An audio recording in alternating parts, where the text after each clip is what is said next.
তো LR0 ফার্স্টে আমাদেরকে একটা গ্রামার দেওয়া থাকবে। তো ওই গ্রামের উপর ভিত্তি করে আমাদের কি একটা অ্যালগোরিদম তৈরি করতে হবে। তো আমরা ফার্স্টে কি করবো, একটা গ্রামার লিখবো। আচ্ছা, আমরা LR0 কি কি কাজ করে সেই কাজটা আমরা আগে ফার্স্টে দেখি।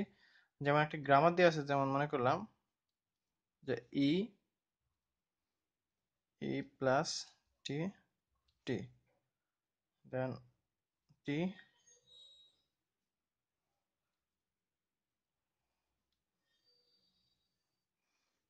এই একটা গ্রামার দেওয়া আছে। তো LR0 যদি আমাদের করতে হয় তাহলে ফার্স্টে কি করতে হবে, যে এই যে অবলিক চিহ্ন দেওয়া আছে এগুলোকে আমরা ভেঙে নিতে হবে। যেমন কি, যে ই, তাহলে কি হবে, এটা ই প্লাস টি, আবার একটা হবে অবলিক যেহেতু আছে এখানে টি।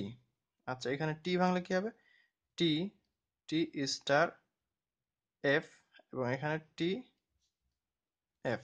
ফার্স্টে কি এটা ভেঙে নেয়। আচ্ছা, তো এইখানে আর একটা কাজ করা লাগে, সেটা হলো ই যেহেতু আমাদের মূল ভেরিয়েবল, তো এর ক্ষেত্রে কি হয়, ই প্রাইম ইকুয়াল টু ই ধরে নিতে হয়। তো এইটা কি বলে, আর্গুমেন্ট বলে। মানে LR0 ক্ষেত্রে আমাদেরকে এটা লাগবে মাস্ট, এটা আর্গুমেন্ট বলে। আচ্ছা, যদি আমরা এইটার ক্ষেত্রে আমরা LR0 বাইর করি, তো এটা কয়টা ধাপে হবে সেটা আমরা দেখি। ফার্স্টে আমাদের কি আছে, যে ই, দেন আমি ফার্স্টেরটা একটা করে দেখাই।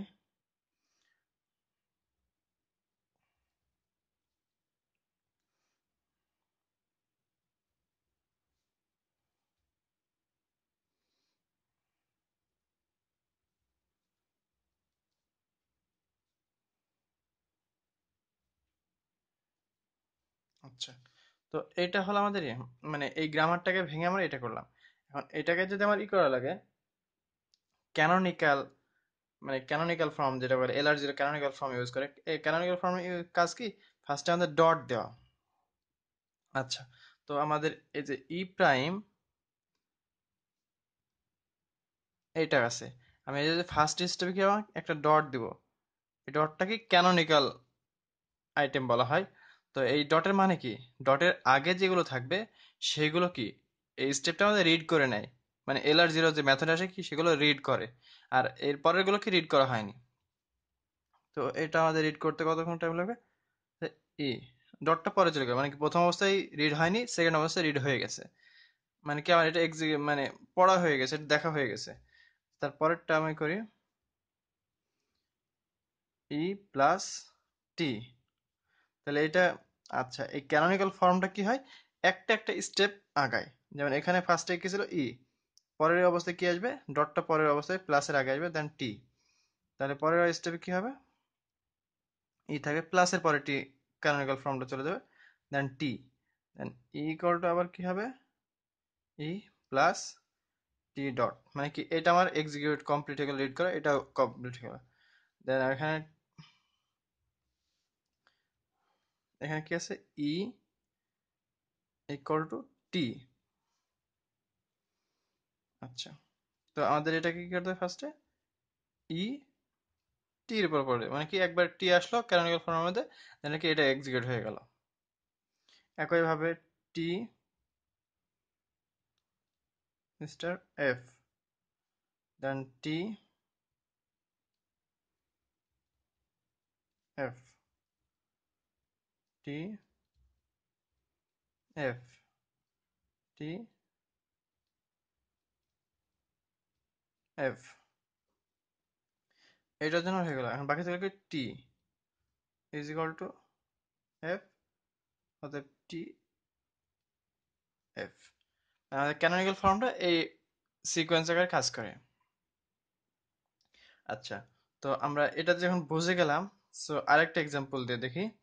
দেন আমরা কি করবো, দেন আমরা চলে যাবো আমাদের মূল যে একটা গ্রামার দিয়ে ওইটার পার্সিং টেবিল, মূল যে একটা গ্রামার দিয়ে আমি এটার তৈরি করে দেখাবো। আচ্ছা, এটাকে আরেকবার আমরা দেখি। যদি আমাদের গ্রামারটা এমন হয় যে Z equal to E dollar, dollar sign, then E equal to T, তারপরে ই ইকুয়াল টু মানে E tends to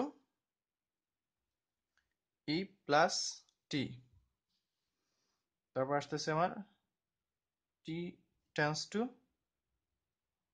ID, sorry এখন আমার ক্যানোনিক্যাল ফর্ম কাজ করি নাই, so T tends to F. তো এইগুলো আমি কাজ করবো। তাহলে জেড এর ক্ষেত্রে কি হবে? জেড এর ক্ষেত্রে হবে আমার canonical form E dollar sign Z, canonical form E E dollar canonical form dollar sign, then Z equal to E dollar sign canonical form. এখানে ইর ক্ষেত্রে কি হবে? T dollar sign, sorry T, then T canonical item. তাহলে এখানে আমার কি আসতেছে পরেরটাই? ই ই প্লাস টি, তাহলে ই ই ক্যানোনিক্যাল ফর্ম টি, তারপরে ই টি ই প্লাস টি। এখানে বাকি থাকলো কি আর আইডি, টি ক্যানোনিক্যাল ফর্ম আইডি আইডি। তো এখানে কি থাকছে আর বাকি? ব্র্যাকেটে ই দেন টি ক্যানোনিক্যাল ফর্ম ই টি,